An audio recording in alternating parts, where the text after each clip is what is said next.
আমরা প্রত্যেকটা বাবা মা আমরা সঠিক বাবা মা হয়ে উঠতে পারিনি। যতই তোমার অর্থ থাকুক, যতই ঐশ্বর্য থাকুক, যতই বাড়ি গাড়ি থাকুক, মন কি শান্তিতে আছে? ঠাকুর বললেন ধর্ম এক এবং অদ্বিতীয়, তার কোনো প্রকার নেই। মত বহু হতে পারে কিন্তু ধর্ম বহু নয়। ঈশ্বর এক এবং অদ্বিতীয়, তিনি বারবার এসেছেন, একই, দ্বিতীয় কোনো ব্যক্তি নয়, একই বারবার রূপ ধরে ধরে এসেছেন। ধর্মকর্ম করব অথচ ইষ্টবিধি করব না, তাহলে কি আমার ধর্ম রইল না? আর নিরামিষ কথা শুনলেই মানুষ ভয় পায়। ঠাকুর বলছেন একটা প্রতিলোম যদি বিবাহ ঢুকে গেল একটা সাম্রাজ্যে, একটা সাম্রাজ্যকে ধ্বংস করতে গেলে একটা প্রতিলোম বিবাহই যথেষ্ট। আপনি যে দীক্ষা নেওয়ার কথা বলছেন, আপনার হয়তো নিরামিষ খাওয়ার কথা বলা আছে, আমি দীক্ষা নেব না। আমরা তো অন্য জায়গায় দীক্ষা নিতে পারি, সেখানে তো নিরামিষ খাওয়ার কথা বলা নেই, সেখানে নিরামিষ খাওয়ার কথা বলা নেই। ওই নিরামিষের জন্য আমি আর দীক্ষা নেব না।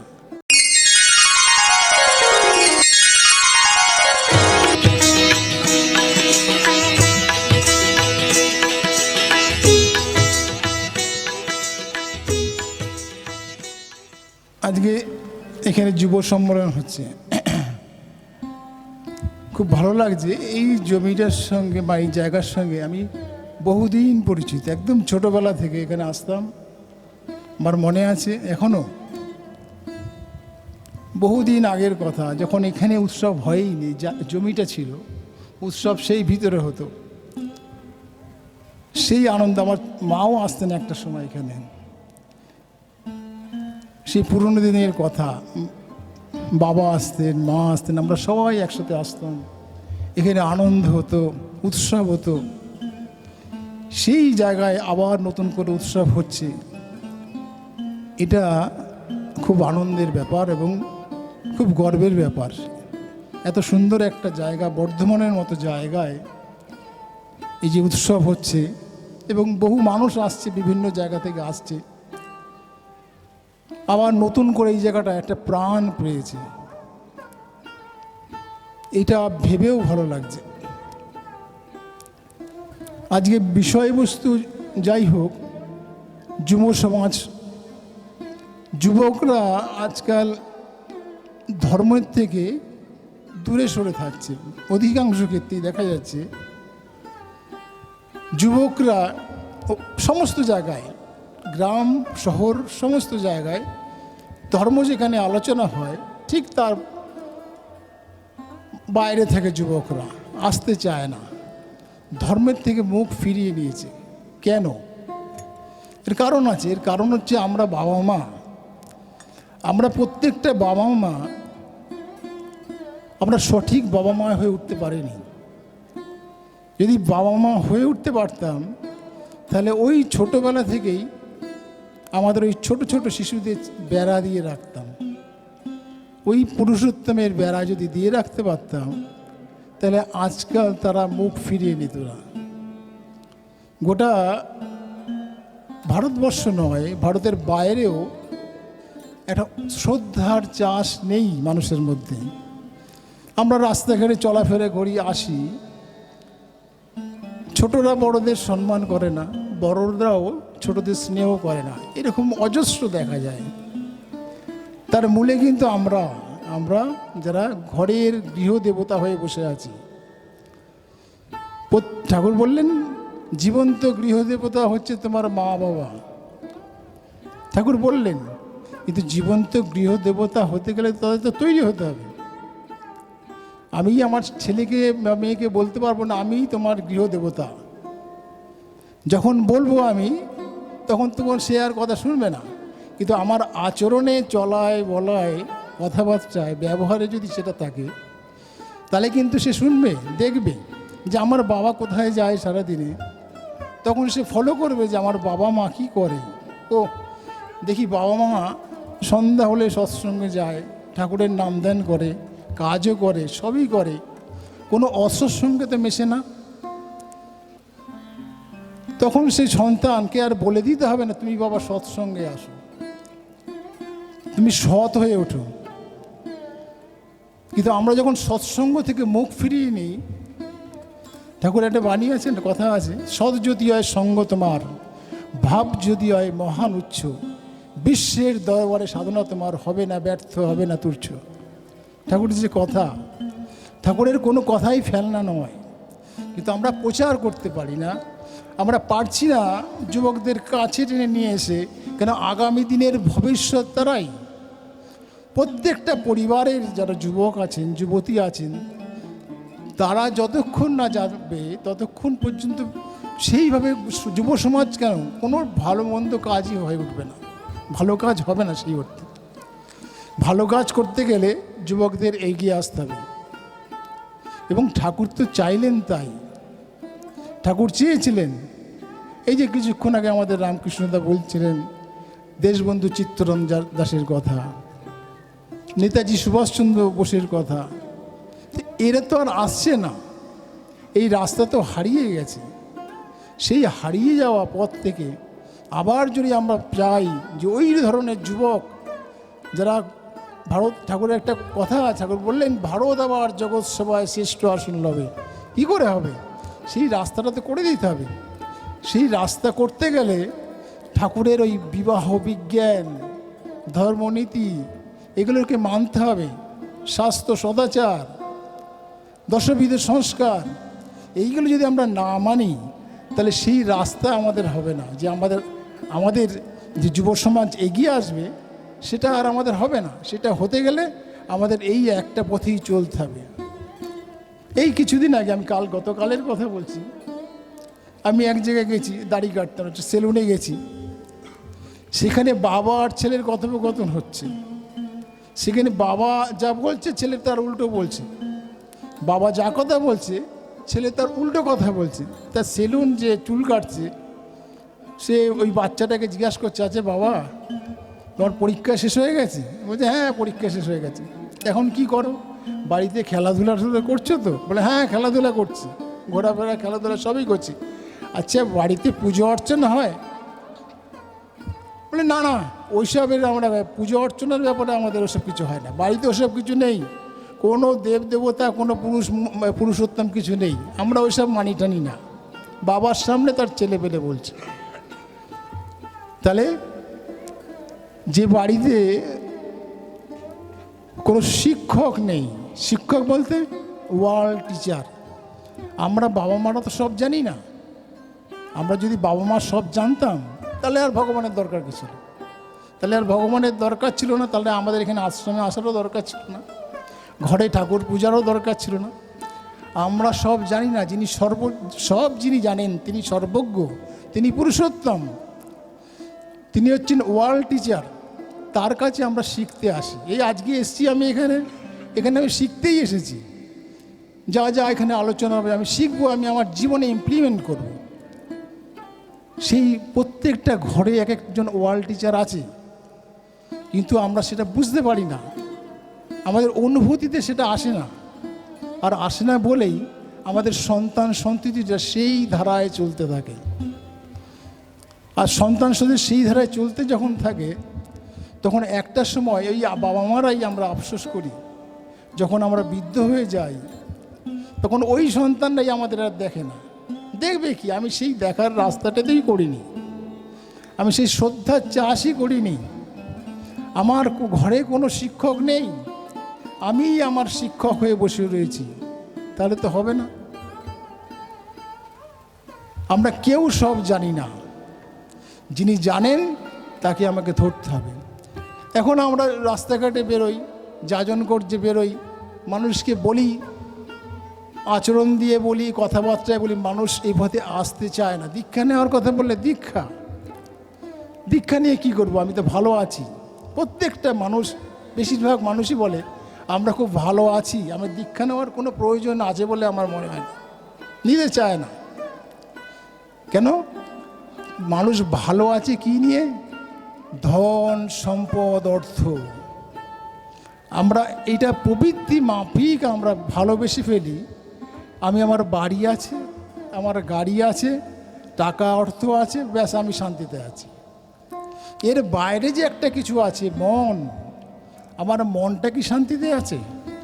যতই তোমার অর্থ থাকুক, যতই ঐশ্বর্য থাকুক, যতই বাড়ি গাড়ি থাকুক, মন কি শান্তিতে আছে? একটা কথা আছে না, মন চলো নিজ নিকেতনে। মনকে বুঝতে গেলে ঈশ্বরকে বুঝতে হবে। আমার যে মন মানে মনটাই তো চালাচ্ছে আমাকে।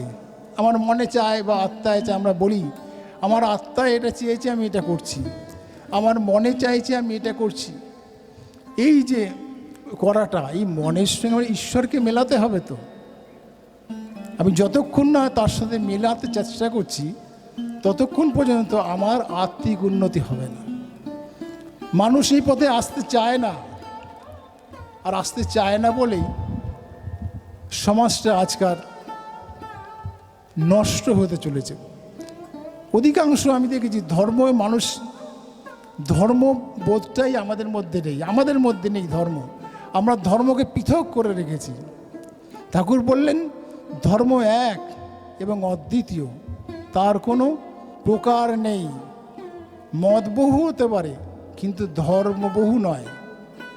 হিন্দু ধর্ম, মুসলমান ধর্ম, খ্রিস্টান ধর্ম ওসবগুলি মত, কোনো মতের সঙ্গে কোনো মতের প্রকৃতপক্ষে পার্থক্য নেই। ঠাকুর বললে কি হবে? মানুষ তো আমরা সাধারণ মানুষ ভাবি এটা আমার ধর্ম, ওটা তোমার ধর্ম, ওটা তার ধর্ম। আর এই করতে যে আমাদের মনের মধ্যে বিক্ষেপ আসে, কারোর প্রতি শ্রদ্ধা আসে না। ঈশ্বর এক এবং অদ্বিতীয়, তিনি বারবার এসেছেন, একই, তৃতীয় কোনো ব্যক্তি নয়, একই বারবার রূপ ধরে ধরে এসেছেন। এই বোধটা যদি আমাদের মধ্যে আসে তাহলে কিন্তু আমরা বুঝতে পারবো যে তিনি এক এবং অদ্বিতীয়, কারোর প্রতি আমার অশুদ্ধ আসার কোনো রাস্তা নেই। ঠাকুর একটা বাণী আছে, অন্যের গুরু নিন্দা করে হলি ইষ্টনিষ্ঠ, নিজের পা নিজেই ভাঙলি সন্ডে ও পাপিষ্ট। অধিকাংশ ক্ষেত্রেই দেখা যায়, যে ও আচ্ছা, আপনি অমুক গুরুকে ধরেছেন, ও আচ্ছা, আপনি শ্রী ঠাকুর অনুকূলচন্দ্রের দীক্ষিত, ও আচ্ছা, মুখ ফিরিয়ে নেওয়ার মতো অবস্থা। আপনি অমুককে ধরেছেন, মুখ ফিরিয়ে নেওয়া, তা নয়। এখানে ঠাকুর কিন্তু এই কথাটা বলে গেলেন, কাউকে নিন্দা করা যাবে না, কাউকে না। তিনি ভগবান শ্রীকৃষ্ণ, সেও আমার, রামচন্দ্র সেও আমার, ভগবান শ্রী রামকৃষ্ণ সেও আমার, সবাই আমার। তিনি এক এবং অদ্বিতীয়। তিনি প্রার্থনার মধ্যে দিয়ে দিলেন রামকৃষ্ণ বুদ্ধ যিশু চৈতন্য মোহাম্মদ, সবাইকে আমরা প্রতিদিন দুবেলা নমস্কার করছি। পৃথিবীতে সর্বশ্রেষ্ঠ যদি প্রার্থনা থাকে, ঠিকই শ্রী ঠাকুর অনুকূলচন্দ্র দিয়ে গেছেন এই প্রার্থনা, যেখানে কাউকে অশ্রদ্ধা করতে তিনি শেখাননি, তিনি সবার প্রতি শ্রদ্ধা করতে শিখিয়েছেন। ঠাকুর বললেন না, শ্রদ্ধা তবে যোগ্য যারা, দাবির পূরণ পাবেই তারা। যারা শ্রদ্ধা তবে যোগ্য, তারা তার দাবি সে পাবেই। সেই শ্রদ্ধানতি হতে হবে, সেটা নেই, আজকাল নেই। সেগুলো আমাদের শিক্ষাটা সেইভাবে বাড়ি থেকে হয়ে ওঠেনি। শ্রী ঠাকুর অনুকূলচন্দ্র সেটা বলেছেন। ঠাকুর 5টা নীতি নিয়েছেন, যোজন যাজন ইষ্টবিধি সস্যয়নী সদাচার। এই যে যোজন, 5টা নীতি, 5টা পিলার, এই যে 5টা স্তম্ভ, এই স্তম্ভ যদি আমরা এক একটা করে আমি যোজন করি, আমি নিজে অধ্যয়ন যোজন, এটা যদি আমরা করি, নাম ধ্যান তপস্যা যদি আমরা করি এবং মানুষকে যদি বোঝাতে পারি এই পথে আসুন, এতে মানুষের মঙ্গল হবে। আমি নিজে করে ফল পেয়েছি। সত্যি তো আমরা কেউ যারা শ্রী ঠাকুর অনুকূলচন্দ্রকে ধরেছেন বা ধরেছি, তারা কেউ একদম খারাপ তো নেই। ঠাকুর আমাদের না খাইয়ে রাখেননি। আমি আমার কথাই বলি, একদম শূন্য হাতে আমাদের জীবন শুরু, একদম শূন্য হাতে জীবন শুরু। কিন্তু ঠাকুর তো আমাদের না খাইয়ে রাখেননি, তখনও না খাইয়ে রাখেননি, এখনও না খাইয়ে রাখেননি। তিনি যদি আমরা যদি তাকে 1 আনা দিই, তিনি 10 আনা দিয়ে দেন, তাহলে তাকে দেব না কেন? এই মানুষ ইষ্টবিধি করতে চায় না। যাকেই বলে রাখুন মশাই, আপনাদের ইষ্টবিধির কথা আপনারা রাখুন, ইষ্টবিধির কথা বলবেন না। মানুষকে এই কথা বলতে গেলে মানুষ দীক্ষা থেকে সরে আসে। মানে ইষ্টবিধি করবো না, আমি ঠাকুরের ধর্ম পালন করছি। ঠাকুরের একটা কথা আছে, ধর্মকর্ম যাই করো না ইষ্টবিধি পেলে সবই জানি হলো ব্যর্থ, ওরে আর্য ছেলে। ধর্মকর্ম করব অথচ ইষ্টবিধি করব না, তাহলে কি আমার ধর্ম রইল? রইল না। সে ইষ্টবিদ্যাটা আজকের নয়, এটা বহুদিন ধরে হয়ে আসছে। ভগবান শ্রীকৃষ্ণ বললেন যে আমাকে না দিয়ে যে খায় সে চোর, চৌর্য বৃত্তি করে। তাহলে আমরা ভগবানকে দেব না? যার দয়ায় আমার এই শরীর, যার আশীর্বাদে আমরা এসেছি ধরাধামে, যার প্রত্যেকটা পলকে পলকে আশীর্বাদ আমরা অনুভব করতে পারছি, তিনি দিচ্ছেন, তাকে দেব না? এই যে তাকে দেওয়ার যে অনুভূতিটা, এটা একটা বরং তৃপ্তিদায়ক।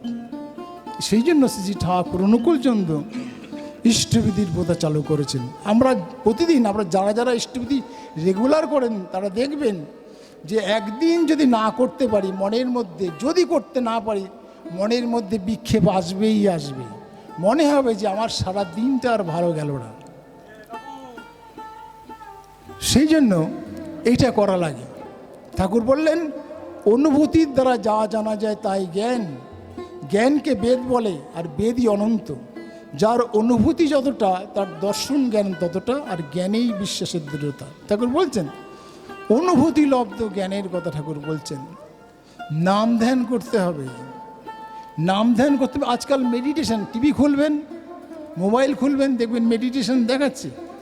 মানুষ ধ্যানের প্রতি আগ্রহ হচ্ছে বাহির জগতে হচ্ছে, দেখছি। টিভি খুললে, মোবাইল খুললে দেখা যাচ্ছে মানুষ একটা আকৃষ্ট হচ্ছে, কিছু না কিছুর প্রতি একটা আকৃষ্ট হচ্ছে। কেন? কোনো পৃথিবীটা একেবারে ম্যাক্সিমামটা নেগেটিভের দিকে গেছে। কিছু মানুষ যারা আছে তারা একটা ভালো কিছু করবার একটা চেষ্টা করছে, আর যারা চেষ্টা করছে তারা এই ধর্মের পথে এগোচ্ছে। আর ধর্মটা বিজ্ঞানের বাইরে নয়। শ্রী ঠাকুর অনুকূলচন্দ্র বলছেন ধর্ম কিন্তু বিজ্ঞানের বাইরে নয়, তার প্রত্যেকটা কথা বিজ্ঞান ভিত্তিক। এমন কোনো কথা তিনি বলেননি যেটা বিজ্ঞানের বাইরে বা অযৌক্তিক কথা। সেজন্য তার কথা অবমাননা করা কেউ করতে পারে না, ভুলও ধরতে পারে না। যারা বলে তারা অজ্ঞ বা জানে না, তাকে বা মূর্খ বলা যেতে পারে।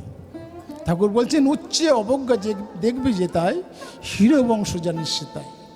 উচ্চে অবজ্ঞা যে দেখবি যে তাই, হিরো বংশ জানিস সে তাই। আজকাল উচ্চে অবজ্ঞা কেন করছে?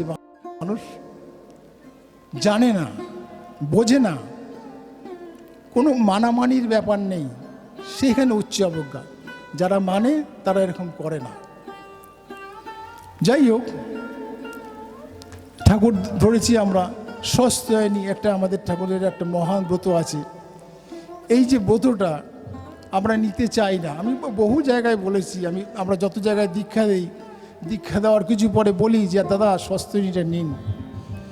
না, আমরা স্বস্তায়নী নেব না। স্বস্তায়নী অনেক পালনের ব্যাপার আছে, নিরামিষ খাওয়ার ব্যাপার আছে। আর নিরামিষ কথা শুনলেই মানুষ ভয় পায়।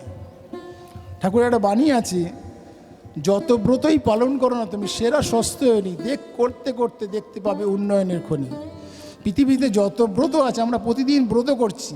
আজকে এই উপাস, কালকে ওই উপাস, তারপরের দিন সেই উপাস, আমরা কন্টিনিউ উপাস করে যাচ্ছি। উপাস করতে করতে দেখছি মানুষ চলেও যাচ্ছে উপরে।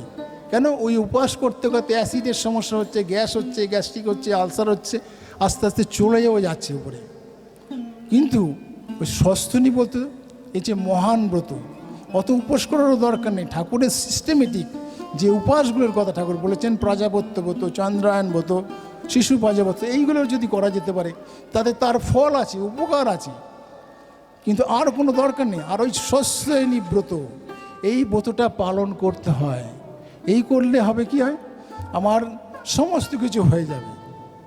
যত ব্রতই তাহলে বললেন না কেন যে যত ব্রতই পালন করতে হবে, সেরা স্বস্তায়নী করতে করতে দেখতে হবে উন্নয়নের খনি। উন্নয়ন হবেই হবে, সেই বিষয়ে কোনো অর্থ চাও, অর্থ হবে, যা চাও তাই হবে, সে বিষয়ে কোনো সন্দেহ নেই, সেটা করতে হবে। এই স্বস্তায়নী এটা বড় জায়গা। যোজন যাজন ইষ্টবিধি স্বস্তায়নী সদাচার। সদাচার হচ্ছে মানুষ, আমি বহু জায়গায় দেখেছি মানুষ মুখে হাত দিচ্ছে, ওই হাত দিয়ে আবার কাউকে খেতে দিচ্ছে, মুখে হাত দিচ্ছে, হাত ধোয়ার কোনো ব্যাপার নেই। দাঁত খুঁটাচ্ছে, নাকে হাত দিচ্ছে, মুখে হাত দিয়ে টাকা গুনছে, এরকম অনেক দেখা যায়, অনেক। কিন্তু হাত ধোয়ার কোনো ব্যাপার নেই। ঠাকুর কিন্তু এই যে সদাচারের কথা বলেছেন, যে হাত ধোয়া, যাই করো না কেন, খাওয়া দাওয়া হোক যাই হোক, হাত ধুয়ে খেতে হবে। এটা হচ্ছে শারীরিক সদাচারের কথা বলছি। মানসিক সদাচার এবং আধ্যাত্মিক সদাচার। ঠাকুর বলছেন, মন দুষ্ট হলেই জানিস রোগের আতার হয়, ওইটাকে তুই এড়িয়ে চলিস, করবি ব্যাধির জয়। মন যদি দুষ্ট হয়, মনে যদি বিক্ষেপ থাকে, আমরা যদি পরনিন্দা পরচর্চা করি, আমরা প্রত্যেকটা মানুষ পরনিন্দা পরচর্চা করছি। আমি রান্নাঘরে গেছি, রান্নাঘরে আমি হয়তো রান্না করার সময় তো রাগ হচ্ছে, অভিমান হচ্ছে, বা কারোর প্রতি অমঙ্গলজনক চিন্তা হচ্ছে, সেই মনে বিক্ষেপ নিয়ে আমি রান্না করছি, তাহলে কি হবে? ওই রান্না যারা খাবে তাতে মানুষের ক্ষতি হতে পারে। সেই জন্য ঠাকুর বলছেন, রান্নাঘরটাও একটা মন্দির ভাবতে হয়। শ্রী শ্রী ঠাকুর অনুকূলচন্দ্র বলছেন, রান্নাঘরটাকেও একটা মন্দির ভাবতে হবে। কেন? কেন ওই প্রসাদ আমরা খাই। কন্টিনিউ যারা রান্না করে তারা সেইভাবে রান্নাঘরে প্রবেশ করতে হবে। ঠাকুরের একটা বাণী আছে, না নিয়ে যায় রান্নাঘরে, এঠো ধোয়ার নেই রেওয়াজ, যে যার খুশি পাক ছুঁয়ে দেয়, তা খেতে তুই হোস নারাজ। আমি যদি রান্নাঘরেও যাব, তাহলে কি করতে হবে? আমাকে স্নান করে পবিত্র হয়ে ঢুকতে হবে। রান্নাঘরে গেলে স্নান করে পবিত্র হয়ে ঢুকতে হবে। এবং ওই পবিত্র খাবার যতক্ষণ আমি রান্নাঘরে থাকবো, কন্টিনিউ আমাদের নাম করতে হবে কন্টিনিউ। ওই নাম করতে করতে রান্না আমি করলাম, তারপরে রান্নাও হলো, যারা যারা খাবে তাদের প্রত্যেকেরই উপকার হবে, ক্ষতি হওয়ার কোনো ব্যাপার নেই, উপকারই হবে। সেই জন্য রান্নাঘরটাকে একটা মন্দির ভাবতে হবে। আমার দেহটাও যেমন মন্দির, রান্নাঘরটাও তাই। কেন? ওই প্রসাদ আমরা খাই।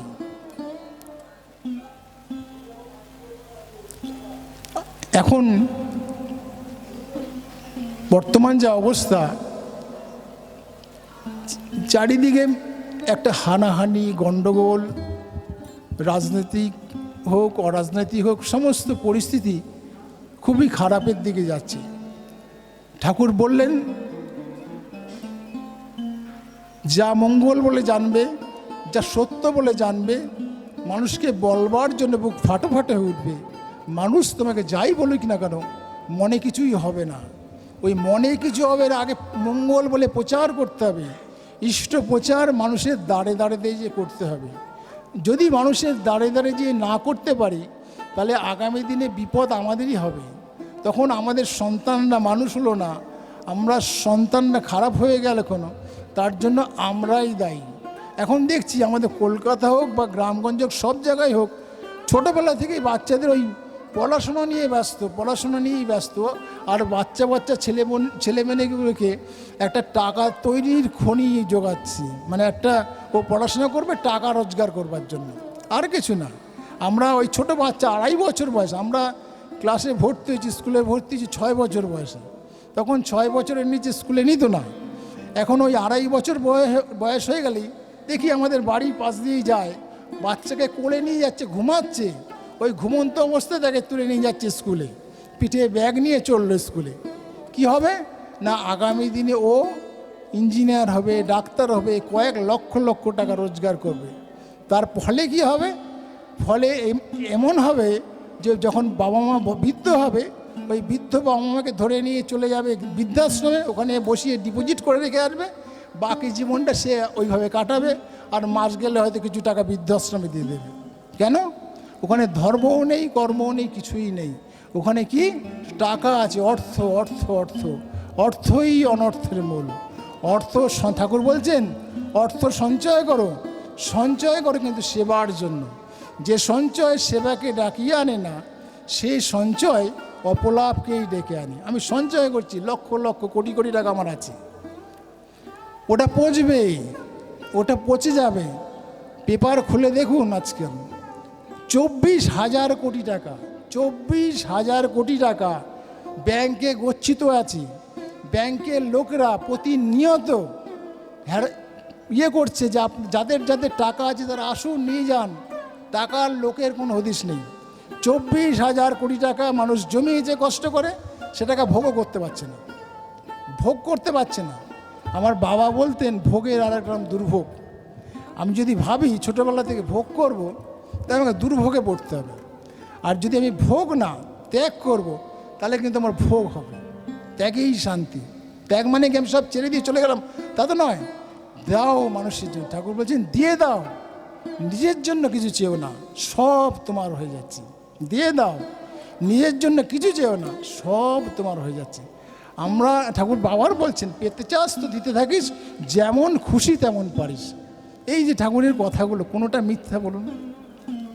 আমরা যদি এই কথাগুলো যদি বুঝতে পারি আর সাধারণ মানুষকে যদি বোঝাতে পারি, মানুষ আসছে না কেন, আমরা প্রচার করতে পারছি না। আমরা হচ্ছে অপদার্থ সন্তান, শ্রী শ্রী ঠাকুর নকুলচন্দ্রের অপদার্থ সন্তান। আমরা কেন মানুষকে বোঝাতে পারছি না, মানুষকে আনতে পারছি না?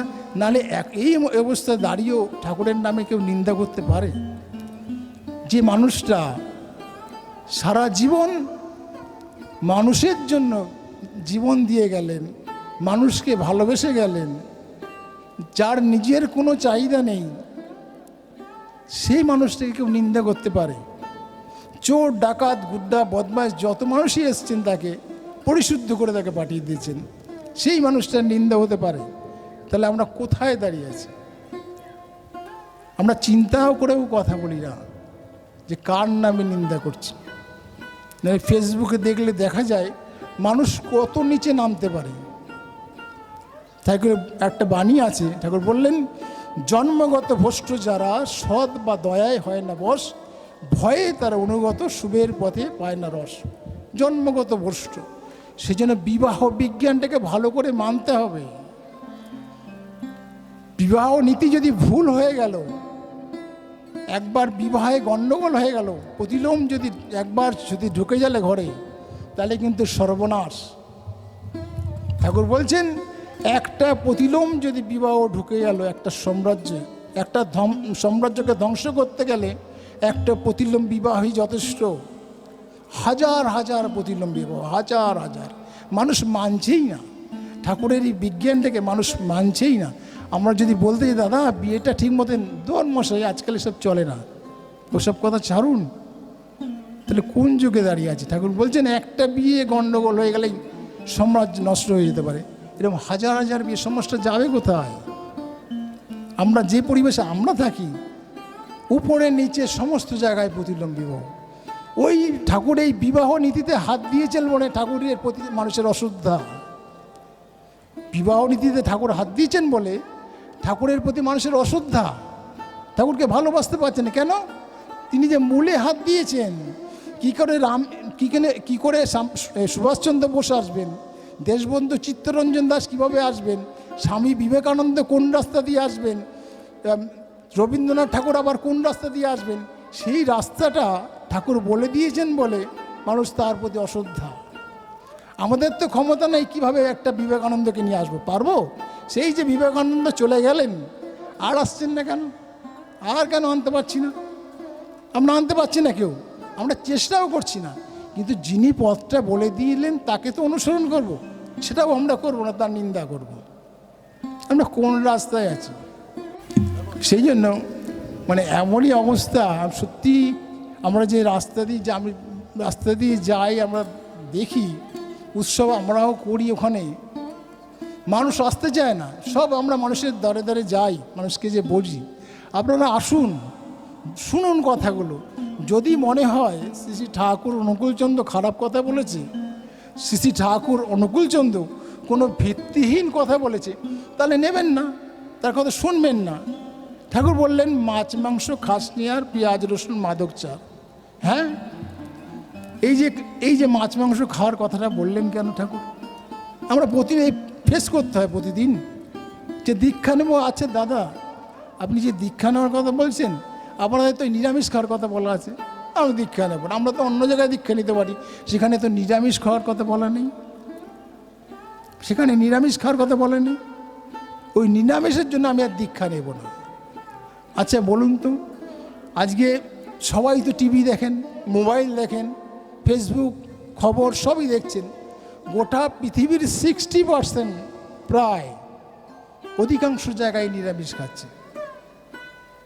কেন খাচ্ছে? বড় বড় সেলিব্রিটি যারা আছে তারা নিরামিষ খাচ্ছে। কেন খাচ্ছে? ঠাকুর তো কত 100 বছর 130 বছর আগে বলে 100 বছর আগে বলে গেলেন। এখন খাচ্ছে কেন তাহলে? খাচ্ছে এই কারণে নিজের শরীরটাকে ঠিক রাখবার জন্য। ঠাকুর আর কিছু বলেননি, তুমি তোমার শরীরটাকে ঠিক রাখো, তোমার আয়ুটাকে বাড়াও। ঠাকুর আমাদের আয়ুটা বাড়াবে সেটাও ঠাকুরের দোষ। শ্রী ঠাকুর অনুকূলচন্দ্র আমাদের আয়ুটাকে বর্ধিত করতে বলেছেন, তাটাও আমার দোষ। খাওয়া দাওয়ার মধ্যে একটা চিন্তা ভাবনার একটা বিরাট ব্যাপার আছে। আমি যদি উত্তেজিত খাবার খাই তাহলে আমার চিন্তা ভাবনা উত্তেজিত হয়ে উঠবে, আর আমি যদি সাত্বিক আহার খাই আমার আহারটাও সেরকম হবে। এটা কি শুধু ঠাকুরই বলেছেন? গীতায় কি বলা নেই? গীতায় বলা নেই সাত্বিক আহার, রাজসিক আহার, তামসিক আহারের কথা? ঠাকুর বলেছে, সেখানে বলেছেন, ভগবান শ্রীকৃষ্ণই বলেছেন। তাহলে সেখানে আমরা গুরুত্ব দিচ্ছি না কেন? সেটাকে গুরুত্ব দেওয়া দরকার আছে। তাতে কি হবে? আমার শরীরটা বেঁচে যাবে, শরীরটা দীর্ঘায়ু হবে। এটা আমরা বোঝাতে হবে, মানুষকে বোঝাতে হবে। মানুষকে না বোঝালে আমি আমার ঘরটাকে আগে তৈরি করি। ঠাকুরের কোনোটাই ব্যর্থতা যায় না। এই যে আমরা সবাই পড়াশোনার জন্য দৌড়াচ্ছি, ছোটো ছোটো বাচ্চাকে পড়াশোনায় দৌড়াচ্ছি, ঠাকুর একটা বাণী আছে না, লেখাপড়ায় দরড়েই শিক্ষা তারাই কয় না, অভ্যাস ব্যবহার সহজ জ্ঞান নইলে শিক্ষা হয় না। ঠাকুর এই যে বাণীটা, লেখাপড়ায় অনেক হয়তো পণ্ডিত হল, আমি দেখেছি, আমি আমার আত্মীয় স্বজনের মধ্যেই দেখেছি লেখাপড়ায় অনেক পণ্ডিত, মাস গেলে 2 লাখ 2.5 লাখ টাকা মাসে মায়না পায়, এত টাকা মায়না পায়, নিচের দিকে তাকায় না তারা। নিচে মানে মানুষের দিকে তারা তাকায় না, তারা ওই অর্থের দিকে তাকিয়ে বসে আছে। পাশে কেউ হয়তো বিপদে পড়ে আছে, দেখেছি বিপদে পড়ে আছে মানুষ, খেতে পারছে না, টাকা নেই বই পড়ার, পাশে দাঁড়ানোর ব্যাপার নেই, অথচ নিজের পকেট ভর্তি আছে। তো ওই অর্থের কোনো দাম আছে? কোনো দাম আছে বলুন? যদি আমার কাছে অর্থ আছে অথচ সেই অর্থ মানুষের কোনো কাজে লাগলো না। আমরা তো ওই একই আত্মার প্রতীক, ওই একই আত্মা আমাদের প্রত্যেকের মধ্যেই আছেন, ওই পরমাত্মার সঙ্গে আমরা প্রত্যেকেই যুক্ত। ঠাকুর বললেন না, তোমার ঠাকুরত্ব না জাগলে কেউ তোমার ঠাকুরও নয়, কেন্দ্রও নয়, ফাঁকি দিলেই পেতে হবে তা। আমাদের প্রত্যেকের মধ্যে তিনি আছেন, প্রত্যেকের মধ্যে। এমন কেউ বলতে পারবেন না আমার ভিতরে ঠাকুর নেই। ঠাকুর বিবেকানন্দ বলছে যদি ঈশ্বরকে জানতে হয়, যদি ভগবানের খোঁজ করতে হয়, নিজের মধ্যে খোঁজো। কত সুন্দর কথাটা বললেন। আমরা ভগবানকে খুঁজে বেড়াই এখানে ওখানে, ওই মন্দিরে সেই মন্দিরে, পাহাড়ে পর্বতে, সমস্ত জায়গায় ভগবানকে খুঁজে বেড়াচ্ছি। বিবেকানন্দ সহজ কথা বললেন, ঠাকুরও সহজ কথা বলেছেন, যদি ঈশ্বরকে খুঁজতে হয় নিজের মধ্যে খুঁজো। যদি নিজের মধ্যে ঈশ্বরকে অনুভব করতে পারো তাহলে তুমি ঈশ্বর দর্শন পাবে, ঈশ্বরের দেখা পাবে। সেই জন্য নিজের মধ্যে অনুভব করতে যে আমার ভিতরেও ঈশ্বর আছেন, এই বোধ বা জ্ঞান যদি আমার মধ্যে চলে আসে, দেখবেন তাহলে কারোর প্রতি হিংসা, কারোর প্রতি নিন্দা, কারোর প্রতি বিদ্বেষ, কারোর প্রতি অবজ্ঞা বা ওর সঙ্গে আমি সম্পর্ক রাখবো না, এরকম আচরণ আর আমাদের মধ্যে আসবে না। কেন আমার তোর মধ্যে তখন এই বোধটা চলে আসবে যে আমি যদি কাউকে কষ্ট দিই তাহলে ঈশ্বর কষ্ট পাবেন। ঠাকুর বলছেন কারো প্রাণীতেই দৃষ্টি আঘাত, ও আঘাত লাগে মোর প্রাণী। মানে আমি কাউকে যেন ব্যথা না দিই, যাকেই ব্যথা দেবো ওটা ঘুরে ফিরে ঈশ্বরের প্রাণে ব্যথা লাগবে, ভগবানের প্রাণে ব্যথা লাগবে। যদি আমি এই ব্যথাটা দিই, এই বোধটা যদি আমাদের মধ্যে আসে তাহলে আমাদের ভাইয়ে ভাইও দ্বন্দ্ব হবে না, প্রতিবেশীদের দ্বন্দ্ব হবে না, বন্ধুর সঙ্গে দ্বন্দ্ব হবে না, কারোর সঙ্গে না, বনে বনে দ্বন্দ্ব হবে না। এত হানাহানি, এত দ্বন্দ্ব কেন? আমাদের ঈশ্বর বোধটা নেই বলেই এত দ্বন্দ্ব। সেই ঈশ্বর বোধটা আনার জন্য আমরা এই আশ্রমে আসি, ঈশ্বরবোধ আনার জন্য আমরা দুবেলায় প্রার্থনা করি, সত্যান্বেষণ পড়ি, চলার সাথী পড়ি। কেন পড়ি? জ্ঞান অর্জন করবার জন্য। আমাদের ওই জ্ঞান যাতে আমাদের অন্তরে আসে। কেন? ভগবান শ্রীরামকৃষ্ণ বললেন একমাত্র তাকে জানার নাম জ্ঞান, আর বাকি সব অজ্ঞান। একমাত্র জ্ঞান বলতে ঈশ্বরকে জানার নাম জ্ঞান, বাকি সব অজ্ঞান। সেই জন্য ঈশ্বরকে জানতে হবে, ভগবানকে জানতে হবে, ভগবানকে জানতে হবে, ঈশ্বরকে জানতে হবে, নাহলে হবে না, নাহলে কপাল চাপড়াতে হবে। আমি এই দুদিন আগেই পেপারে দেখলাম এত মারাত্মক ঘটনা। ছেলে আর বাবার সঙ্গে গণ্ডগোল হলো। কি গণ্ডগোল? ছেলে পড়াশোনা করেছে, ছেলেকে ছোটোবেলা থেকেই মানুষ করেছে, সে গ্র্যাজুয়েশন পাস করেছে, বিকম পাস করেছে ছেলে, বাইরের ঘটনাটা বলছি। সেই ছেলেকে বাবা বলল তুমি একটু ডাক্তারি পড়ো বাবা। এই যে ডাক্তারি পড়ো কথাটা বলেছে, বাবার অপরাধ হয়ে গেছে। ফলটা কি হলো? বাবাকে গুলি করে মেরে ফেললো ছেলে, বাবাকে ছেলে গুলি করে মেরে ফেললো। কি ঘটনা? ছেলে গ্র্যাজুয়েশন পাস করেছে, পাস করার পরে তুমি বাবা ডিগ্রি নেওয়ার একটা ডাক্তারি ডিগ্রি, এই একটা কথা বলেছে। এই যে চাপিয়ে দিল একটা, তাতে কি হলো? ছেলে রেগে বাবাকে গুলি করে মেরে ফেললো, বাবাকে টুকরো টুকরো করে কেটে ফেলে দিল বাইরে। চিন্তা করে দেখুন মানুষটা কোন স্তরের, কোনো পিচাস হলে এরকম করতে পারে?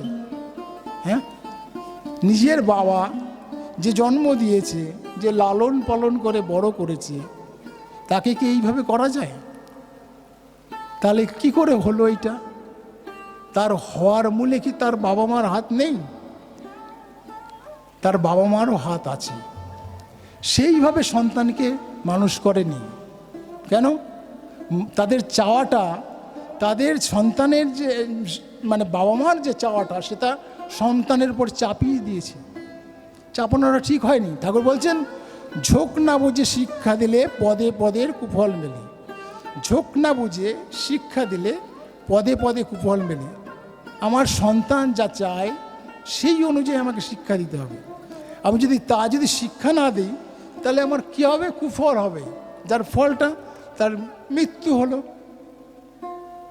এবং সে যদি, তার বাবা মা যদি ধর্মকেন্দ্রিক হতো, তাহলে এই ঘটনাটা তার জীবনে আসতো না, এই দুর্দিনটা তার জীবনে আসতো না। কেন? সেই শ্রদ্ধাটা তার ঢুকে যেত। আমাদের কি হয়, দীক্ষিত পরিবারগুলো কি হয়, আমরা যখন বাবা মা বা ছেলে মেয়েরা যখন দীক্ষা নেয়, বা ঠাকুরের যখন সকালে উঠে ভোরবেলায় মুখ হাত পা ধুয়ে ইষ্টবিধি করে, তারপরে বাবা মাকে প্রণাম করে, এই যে প্রণামের ভিতর দিয়ে একটা শ্রদ্ধা চাষ হয়। মা বাবাকে প্রণাম করছে, এই তো দেখা যায় না আজকাল, ওসব উঠে গেছে।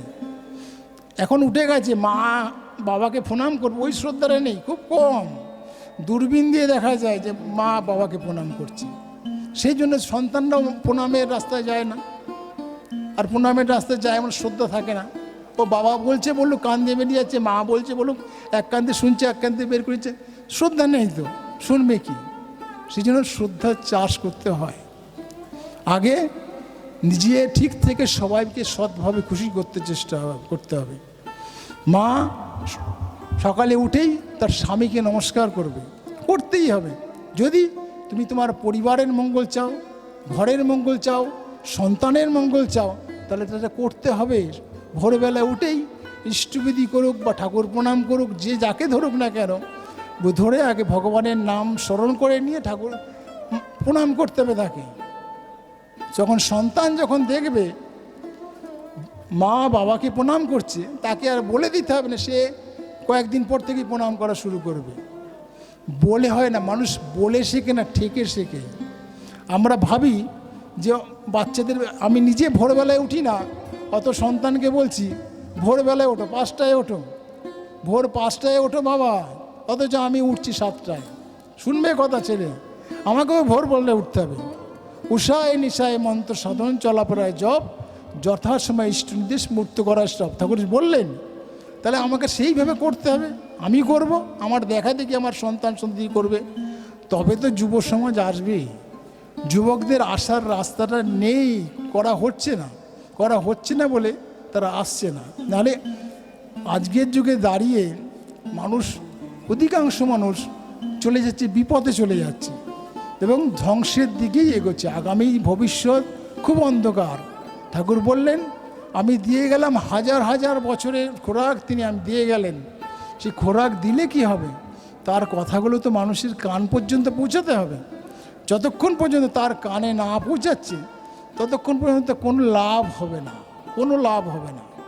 ঠাকুর বললেন সংসার কার্যে যে অকৃতকার্য, ধর্ম রাজত্ব তার কাছে তমসাচ্ছন্ন। আমরা সবাই সংসার কার্যে অকৃতকার্য হয়ে পড়েছি। আমরা নিজের সংসারটাকে ঠিক রাখতে পারছি না। আমরা নিজের সংসারটা যদি ঠিক রাখতাম তাহলে আমাদের পরিবার, আমাদের পরিবেশ, আমাদের রাষ্ট্র, রাজ্য সমস্ত আমাদের দেখা দেখি আস্তে আস্তে বেঁচে বেড়ে উঠতো। সেটা হয়নি। সে বাঁচা বাড়ার পথটা আমরা নষ্ট করে ফেলছি। সেটা নষ্ট করলে হবে না, আমাদের করতে হবে, আমাদের ভাবতে হবে। আমি যদি ভালো থাকতে চাই অন্যকে ভালো রাখতে হবে, আমি যদি সুখে থাকতে চাই অন্যকে সুখী করতে হবে। আমরা ভাবি আমরা একা একাই সুখে থাকতে চাই। মানুষ বড় স্বার্থপর, আমরা প্রচণ্ড স্বার্থপর মানুষ, প্রত্যেকটা মানুষ আমরা স্বার্থপর। আমরা নিজের ভালো চাই, অন্যের ভালো চাই না। অধিকাংশ মানুষই আমরা নিজের ভালো চাই, অন্যের ভালো চাই না। ঠাকুর বলছেন, তুমি যদি নিজের ভালো চাও তাকে আগে অন্যের ভালোর কথা ভাবো। যদি নিজে শান্তি চাও তাহলে মানুষকে শান্তি দাও। যদি নিজে শান্তি চাও মানুষকে শান্তি দাও। তুমি নিজে খেতে চাও তা আগে অপরকে খাওয়ানোর চেষ্টা করো।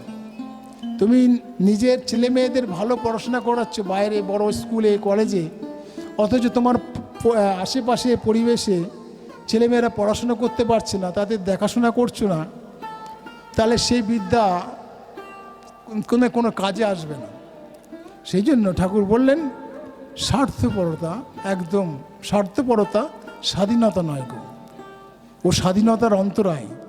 সেই জন্য আমাকে ইষ্টমুখী হয়ে, ঠাকুর বারবার বলছেন ইষ্টমুখী হয়ে চারবার চেষ্টা করতে বলেছেন। এবং যারা ধরেননি, যারা ঠাকুরকে মানেন না বা কাউকেই মানেন না, কাউকে না কাউকে মানতেই হবে, যে কোনো একজনকে মানতেই হবে। না মানলে ভালো কিন্তু হবে না, বারবার বলা কোনো মতেই ভালো হওয়ার রাস্তা নেই। হ্যাঁ, একজনকে না একজনকে মানতেই হবে। আমি যদি বাবা মাকেই মানি, আমি যদি ঘরে, অনেকে বলে আমার কাছে আমার বাবা মাই গৃহদেবতা, আর আমার কাউকে ধরার দরকার নেই, বলে। কিন্তু আমার বাবা মাই তো শেষ কথা নয়, আমি কি শেষ কথা? আমার বাবা মা কি শেষ কথা? তার উপরে তো কেউ আছে। সেই জন্য এমন একজনকে মানতে হবে যাকে মেনে আমি আমার জীবন ধন্য করতে পারবো, এবং আমি এবং আমার পরিবার এবং পরিবেশ সবাইকে ভালো রাখতে পারবো।